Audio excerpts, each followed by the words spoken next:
Hello, everyone. Welcome to the Plant-Based Transition Coalition. Before starting, we'll just talk a little bit about the survey results. So the question that we asked you was, do you see benefits in partnering with other organizations in the coalition to achieve your organization goals? So everyone said yes, and the ones that said other was yes, but only with vegan organizations, which is totally understandable. So we are here because we want to achieve unity. Achieving unity means achieving cohesion. It means achieving power to be able to bring the change we want to see in this world. So first of all, to achieve unity, we have to focus on what we have in common. The second thing that we have to do to achieve unity is to respect and to appreciate our differences, because this is the potential of everyone, the skills of everyone that will be optimized, because we'll be able to hopefully see the pluses in everyone's experiences. Now, there's a quote by Gandhi which says, "I'm committed to the what because of the why before knowing the how." You see a little inspiring image of Gandhi, who did an amazing transformation in his world, and it started small, right? We'll go into this quote together. The first part, I'm committed to the what. So we are here because our heart is mobilized because of the what. But what is the what for us, for the coalition? Well, it's a transition to a just and sustainable plant-based food system. And we can say that in many different words: living in a vegan world, achieving animal liberation, and dismantling speciesism. Those three elements are crucial and very, very important. They're said in different words, but they share so much in common, which is the sentence that we wrote here above. Why are we doing this? Well, we're doing this for many different reasons. One of the most important ones is non-human animals.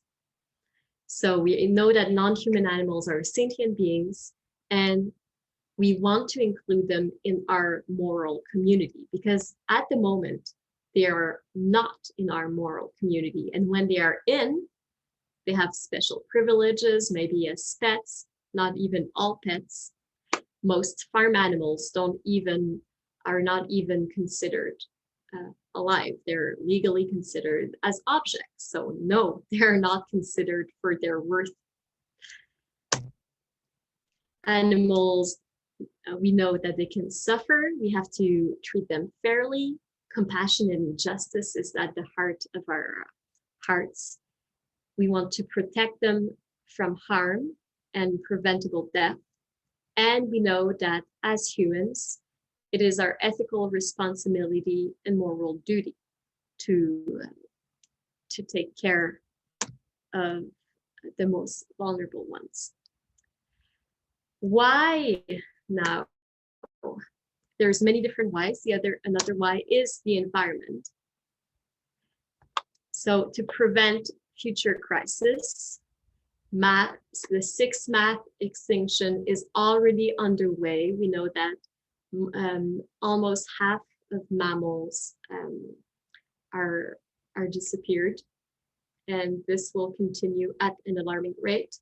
We are destroying our oceans and our living system as a whole, and all the humans and non-humans on it. Another why is humans, and I'll let you, the human crisis, which has very different dimensions to it. I'll let you read. It's very important to be able to know, to understand that justice doesn't have any special flavor. There's no unique justice only for humans, and there's no only justice for animals. Justice and justice, and if we are committed to justice, we are committed to justice for animals, but also justice for human animals, such as workers, such as vulnerable populations, as they are the ones that are the most impacted um, by the environmental impact, as well as the social and psychosocial impact of working in those horrible animal death facilities. Another point is because of the why. So we all share, there's all those different reasons, all those different whys could be understood as because we want to do it, it's the right thing to do, right? A plant-based food system is in the interest of everyone, of humans, of non-humans, of the ones that are here right now, and the ones that will be born in the future. So it's not a question of collision of interest. Maybe in the short term, perhaps people can think that not eating meat impacts their own interests. But in the long run, in terms of human health, environmental health, obviously, animal protection and justice, and just our ability to be able to live in cohesion and compassion with one another. This is paramount and so very important for a sustained and positive society. Now, we agree on the what and we agree on the why, but we don't necessarily know how to make this change. And by the way, it's not a small change. It's one of the most complex social change that will happen in history. We can learn from the past movements there of social change, from Gandhi, from the civil rights, from the women's suffragettes, and other movements for equity and economic justice, and bring all those pieces of the puzzles of knowledge together. But yet, this is a very unique situation because we are all allies for animals, right? It's a first movement entirely constituted of allies. And it's embedded, the fact that animal use, abuse, and exploitation, all of those things are not seen as so, right? Because they're embedded in our everyday habits.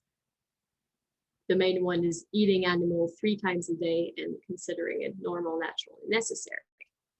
So that being said, we need the determination. We are all here together and we know it's the right thing to do. We know why we're doing it.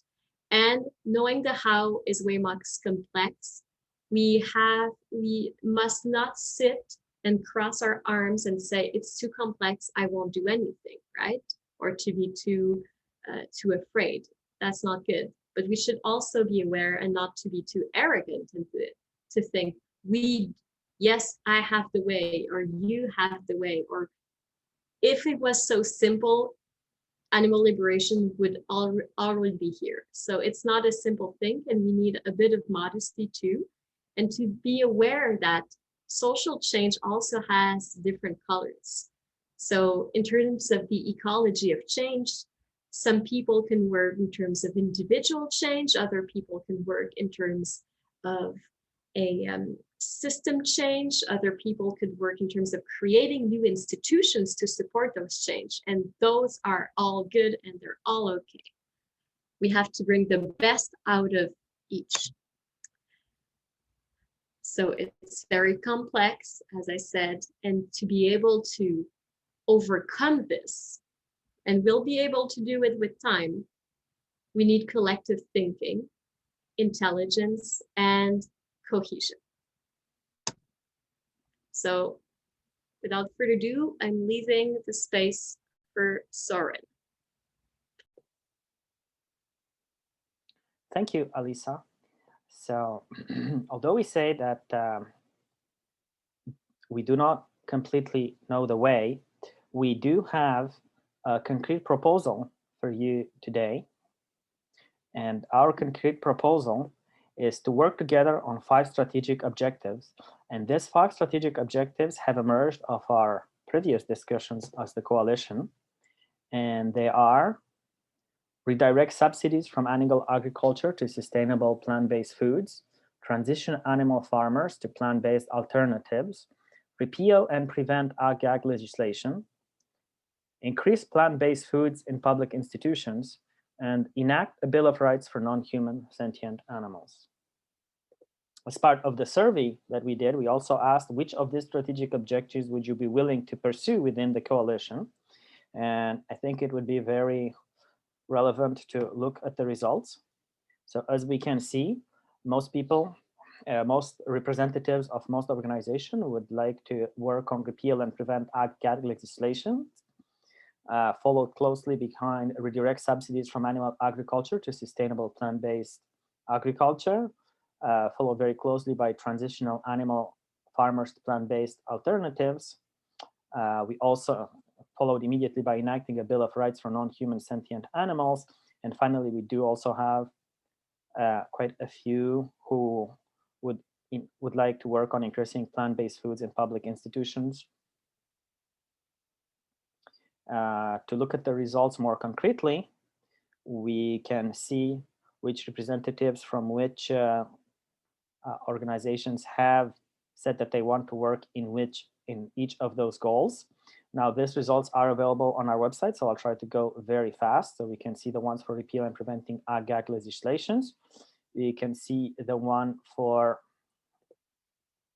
redirecting subsidies from animal agriculture to sustainable plant-based foods, transition animal farmers to plant-based alternatives, enacting Bill of Rights for non-human sentient animals, increase plant-based foods in public institutions. And while we're talking about the survey, we also asked you, what would you require from the coalition to assist in achieving your objectives? And the first thing that we did that people would like would be to resource polling and access to resources, access to specific skills, access to people power, access to skill building. And we're going to have a poll later in order to see what are the next steps for enacting that resource polling. Another thing that people want is networking, information sharing, enhanced visibility, like power and numbers. And we also would like quite a few people also would like to work on our mission on connecting and nurturing our existing campaigns and more camaraderie in our movement. At this point, I would like to take a small break and what we've seen a little bit at the beginning of the talk in the abstract, what we are trying to do and why we are here. And we mentioned before knowing the how. Now I'd like to take a little bit of a journey down the activist path. And I will talk for myself, my own activist path, but from my observations, from my readings, I do believe it's relatively general, but again, I'm only talking for myself. So when we notice a problem in the world, first we change ourselves, and the next step is we try to change others. So we become an activist. In the case of creating a vegan world, achieving animal liberation, dismantling speciesism, or the way that we say it, the transition to a just and sustainable plant-based food system, well, we go vegan and then become an activist. And we act as an individual. Now, as an individual, we generally have little power. And we do some kind of actions, like we can post on Facebook, we talk to our friends, we talk to our family, and we have almost no wins. And as we realize, it's a frustrating journey that We would like to be able to make more of an impact while we join an organization or we start an organization. In our case, like in my case, I got involved and started Vegan Option Canada, and then I got involved in other organizations. And organizations do have medium power, and they achieve some wins. And I think this is very important to acknowledge, like all of the input that all the organizations are bringing to the movement. This is amazing, and each organization has quite a few successful campaigns. However, as we look at the whole big pictures, there is a time where we start to wish that we would have more collective power in order to achieve many more wins, and possibly not just campaigns and battles, but the whole world. Accomplish that vision of seeing the vegan world and achieving animal liberation and dismantling speciesism. And now, to go from many organizations that are acting independently and many individuals that are acting independently to having a movement and creating a movement, I'd like to share some elements which could help and which have been observed in other past social movements. One of the most important ones is winning campaigns. This is very important because it is motivational, and it gives us ongoing feedback if what we are doing is right. Okay, so it's important to have concrete, short goals which are achievable, measurable, and campaigns which are ongoing appeal to the 4 fundamental roles of social change, which are organizers, advocates, helpers and community builders, as well as rebels. This, we'll see, also has to do with the theories of change. Another element is to have powerful messaging so that we can have large reach. This has to do with storytelling, story-based strategies, the way that we frame the story so that it appeals to a large number of allies. We're going to see how to build a spectrum of allies later. And another very important essential element is regenerative culture. And we need this because we need to have sustainable activism. We need to be able to act in a way that is healthy for everyone, including ourselves, and avoid burnouts in our, from my own observations, in which in my own path, like that there were and there are, and I observe a lot of burnouts in our movement, and that is something that is sad, and that I think that we need to address by concentrating more on regenerative culture and sustainable activism. Another thing that is important, a little bit controversial sometimes, is to have a decentralized self-management structure. We can go on this in more detail, but one of the reasons why decentralized self-management structure is required is because we're aiming to have large-scale growth. And there aren't many ways that you can organize a very large movement. We're talking about 3 or 5% of the population who's active, but possibly all of the population that is supporting, or most of the population. And to organize something like this, you can't do it like in a hierarchical manner where someone just gives orders. You do need to have some kind of decentralization, self-organization. You need people to be able, the activists need to be able to like reorganize themselves in affinity groups. Another reason why we do need structure by itself is if we don't have structure, we are social animals, and without structure, without having a concrete structure that is specified, some kind of structure and some power dynamics are going to happen anyways. So instead of reproducing the toxic ones from our cultures, might as well specify it. Finally, the last element is movement ecology. So a healthy movement ecology, and a healthy movement ecology was achieved by combining our theories of change. This goes back to the first point of winning campaigns and the 4 fundamental roles of social change. Some of us are called to different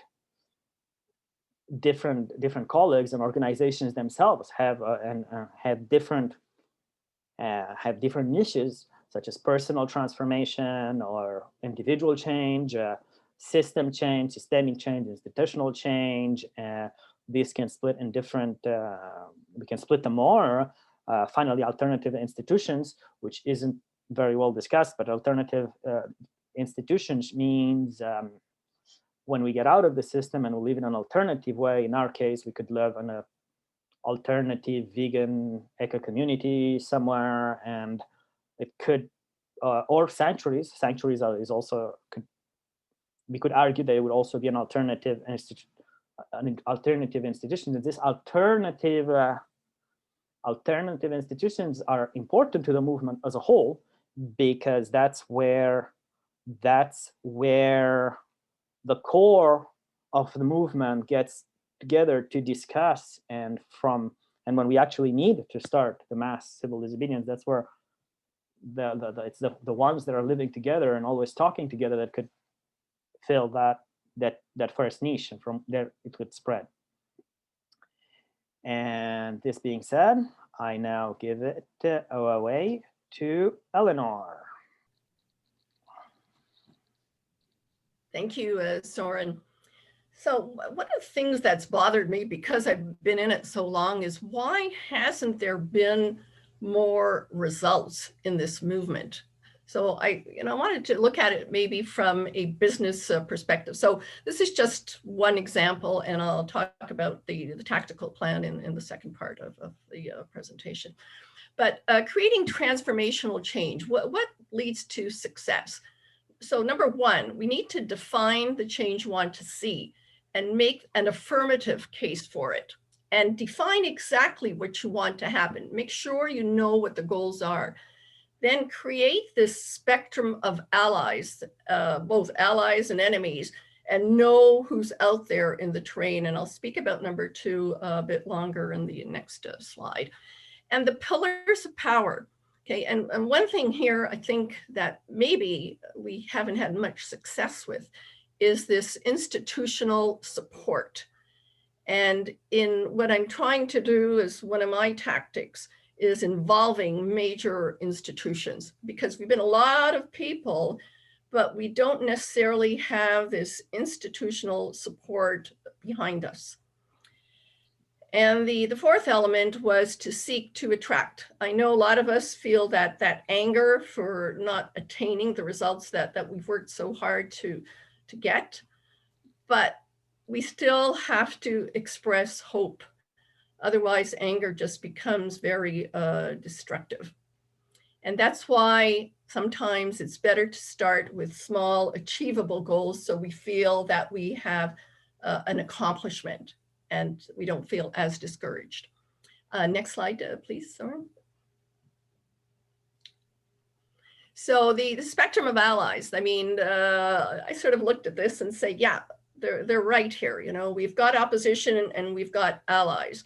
So first we start with active allies that could activate the passive ones. Then we try to bring in the neutral ones. And as it says here, once we start winning the passive opposition, then we've really got our foot in the door, and hopefully that will bring us to victory. So this was just sort of an example that I liked. It was very clear.